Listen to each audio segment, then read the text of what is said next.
explorers, it's Justin again. Take a look at all of these products. Shampoo, chocolate, laundry soap, instant noodles, toothpaste, ice cream. You probably have most of these items around your house somewhere, but what do they have to do with economic geography?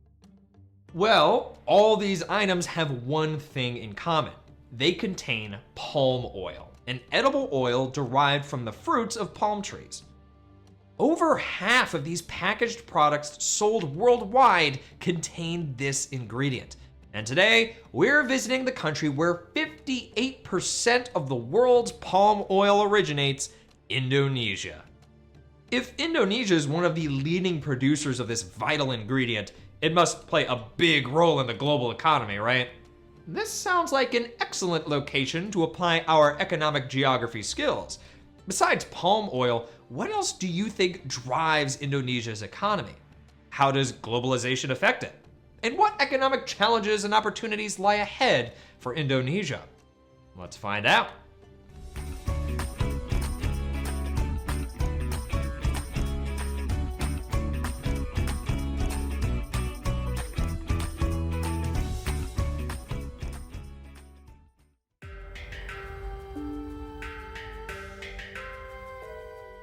Indonesia is a country in Southeast Asia made up of over 17,000 islands. You might remember learning about its capital, Jakarta. Within Indonesia, the government owns major industries like energy and transportation, but businesses are privately owned and compete with each other to produce what consumers want and need. So, does Indonesia have a command, market, or mixed economy? The combination of government, business, and consumer decisions shows that Indonesia has a mixed economy. But what types of industries keep it running? We know palm oil is Indonesia's main export. Growing and harvesting palm oil is a primary activity, right? But based on what I'm seeing in Jakarta, I'm assuming Indonesia has a pretty diverse economy. Check out these photos from around Jakarta. Do you notice any secondary, tertiary, or quaternary industries? Workers in a factory making textiles? Definitely a secondary activity.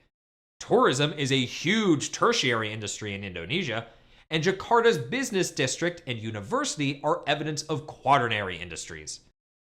Jakarta's economy seems pretty diverse, but not everyone in Indonesia lives in big cities like Jakarta. In fact, over 40% of Indonesia's population lives in rural regions. Why is it important to look at more than just Jakarta to evaluate Indonesia's economy?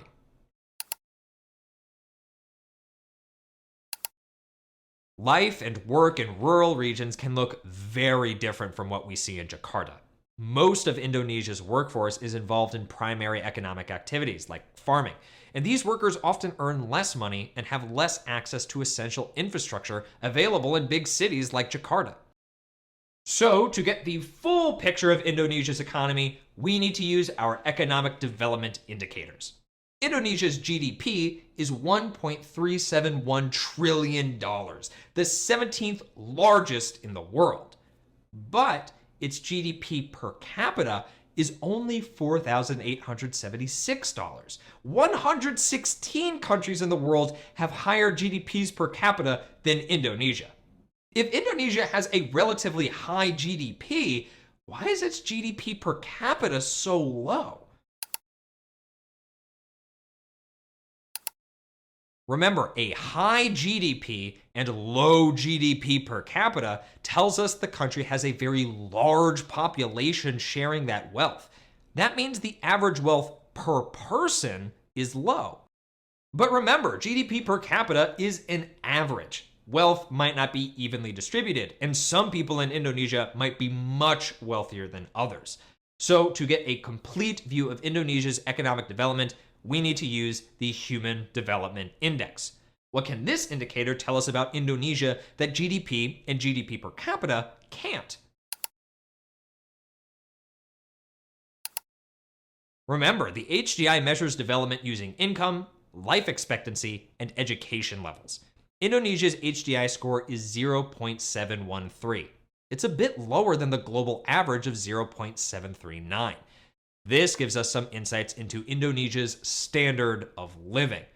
Lots of people can access modern schools, hospitals, and reliable electricity in big cities like Jakarta. But in Indonesia's rural areas, families might travel long distances to find a school or a doctor, and internet service might be slow or unavailable.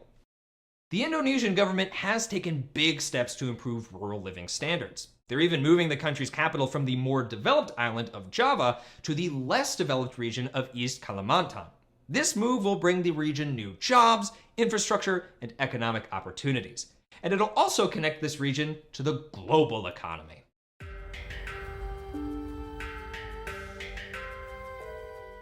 Indonesia plays a major role in global supply chains. Its top 5 trade partners are China, the US, Japan, India, and Malaysia. Take a look at this map of global shipping routes. This yellow star is Jakarta. How might Indonesia's location impact its role in the global economy? Tanjung Priok in Jakarta is one of the world's busiest shipping ports. The country's strategic location along critical shipping routes makes it a stopping point in the supply chains for many different industries. Because of its global influence, Indonesia was one of the founding members of the Association of Southeast Asian Nations, an international organization of 10 countries that work together to promote economic cooperation in the region. How might being part of ASEAN benefit Indonesia's trade relationships with other members? ASEAN members agree to reduce tariffs and trade barriers within the region. It also increases the region's economic interdependence and makes it easier and cheaper for Indonesia to import and export goods with its neighbors instead of relying on faraway markets. Trade agreements like this make supply chains faster, more affordable, and more reliable. But Indonesia's role in the global economy doesn't stop with trade. Many international companies bring the global economy to Indonesia through offshoring. Think about everything we've learned about Indonesia's economy so far. Why might multinational corporations offshore jobs to Indonesia? We've learned that Indonesia has a large workforce, low wages, strategic access to global shipping routes, and agreements that limit trade barriers. These factors are attractive to MNCs looking to cut down on labor and supply chain costs. Plus, the Indonesian government has created special economic zones to make the country even more appealing to international business.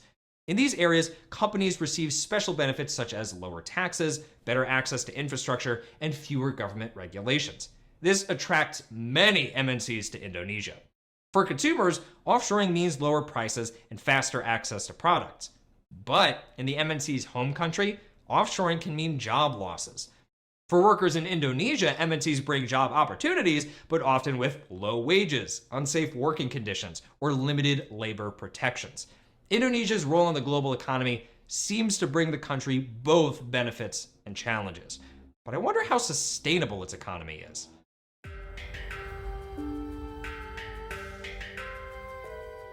We've left Jakarta behind for the Riau province. This region has over 13 million acres of palm oil trees. Palm oil creates millions of jobs in farming, transportation, and processing, bringing in billions of dollars annually. But is the palm oil industry sustainable? Think back to the 3 pillars of economic sustainability: environmental protection, social inclusion, and economic growth. In your notes, create a list of indicators you'd look for to determine whether an industry or an entire country is truly sustainable.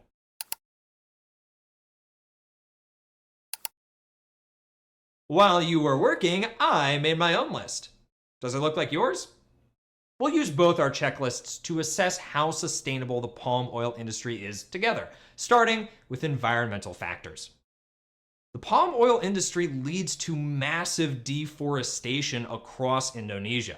This decreases biodiversity and increases carbon emissions and air pollution. And while millions of Indonesians depend on palm oil for their livelihood, not everyone benefits equally. In some areas, there are concerns about low wages, unsafe working conditions, child labor, and loss of indigenous property rights. And although Indonesia has many diverse industries, its economy is heavily dependent on the palm oil industry. Why might this be unsustainable? Relying too heavily on just one industry can be risky. If global demand for palm oil drops, Indonesia could face major economic losses. Wow, I wasn't able to check anything off my list. Were you? It seems like Indonesia's palm oil industry isn't very sustainable. But there's good news. Their government is working on solutions.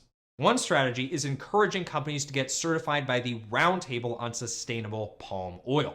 This label on palm oil products means the company protected the environment and treated workers fairly while extracting palm oil. To help the environment, the government's enacting strict regulations on deforestation and investing in renewable energy. Lastly, they've launched the Golden Indonesia 2045 vision, a plan to further diversify their economy by growing manufacturing, tourism, and renewable energy industries. These actions ensure palm oil can continue supporting Indonesia's economy without hurting people, the planet, or long-term economic growth.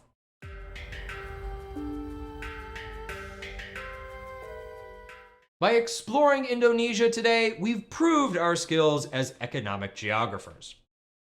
From bustling Jakarta to palm-covered Riau, we've seen Indonesia's critical role in our global economy. Indonesia shows us that economic geography isn't just about money. It's about people, places, and the choices we make to build a better future. Behind every product, from coffee to computers, there's a complex story about land, labor, and global connections. So next time you pick something off the shelf, think about the journey it took to get to you and the economic forces shaping the lives of the people who made it. I'll catch you in our next unit. Until then, keep exploring. See you next time.